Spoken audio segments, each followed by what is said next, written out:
देखिए, उपचुनाव हो रहा है तो सारी पार्टियां प्रत्याशी तो देना तो बनता ही है और अखिलेश यादव जी ने डिम्पल यादव पर दाव खेला है, तो कहीं न कहीं कुछ सोच के ही खेला होगा। लेकिन मैं अखिलेश यादव जी को इस उपचुनाव में एक ज़रूर नज़ीर पेश करना चाहिए था कि परिवार से हट करके किसी कश्यप को, किसी पाल को, प्रजापति को, निषाद को टिकट दे करके पूरे उत्तर प्रदेश की आवाम को ये संदेश देना चाहिए कि जिस जातिगत जनगणना की बात 2022 चुनाव के पहले हम कर रहे थे, चुनाव बीतने के बाद उसको हम पूरा करने का भी प्रयास कर रहे हैं।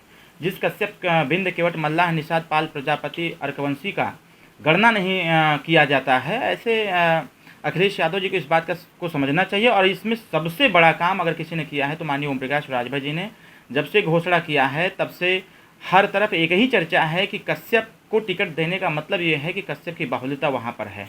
और भारतीय जनता पार्टी ने अपना पत्ता नहीं खोला है, लेकिन चुनाव बहुत दिलचस्प होगा। हम सभी लोग पूरे दमखम के साथ उस चुनाव को लड़ने का पूरा प्रयास करेंगे। भाजपा ये कह रही है परिवार विवाद नीति है, इस पर क्या कहेंगे? देखिए, भारतीय जनता पार्टी तो खुद अपने गिरेबान में झांक करके देखे कि हम क्या कर रहे हैं। आए दिन लगातार न्यूज़ चैनलों पर और पेपर में देखने को मिलता है कि कई ऐसे बड़े राजनीतिक दल और परिवार के बेटे राजनीति में आए हुए हैं जो खुली किताब की तरह है। तो आरोप लगाने से पहले खुद पर भी देखना चाहिए।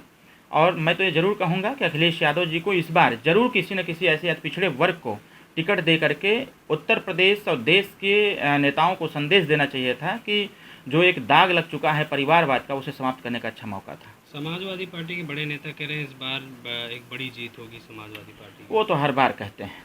आजमगढ़ का चुनाव उन्होंने कहा कि बड़ी जीत होगी, फेल हो गए। अखिलेश यादव जी अब देखते हैं, हाँ वाकई में ये चुनाव इसलिए दिलचस्प भी होगा क्योंकि अब देखते हैं कि अखिलेश यादव मैनपुरी के प्रचार में जाते हैं कि नहीं जाते हैं। आजमगढ़ तो प्रचार में नहीं गए, गोला प्रचार में नहीं गए, रामपुर के प्रचार में नहीं गए। और अब परिवारवाद का जो टैग है, जो विपक्ष के लोग लगाने का प्रयास कर रहे हैं या लगा रहे हैं, अब ये पुष्टि इसकी हो जाएगी। अगर अखिलेश यादव मैनपुरी के चुनाव में प्रचार करने चले गए तो ये टैग लगा हुआ इसकी पुष्टि हो जाएगी, अखिलेश यादव वाकई में परिवारवादी नेता है। आपकी पार्टी की तरफ से क्या तैयारी है?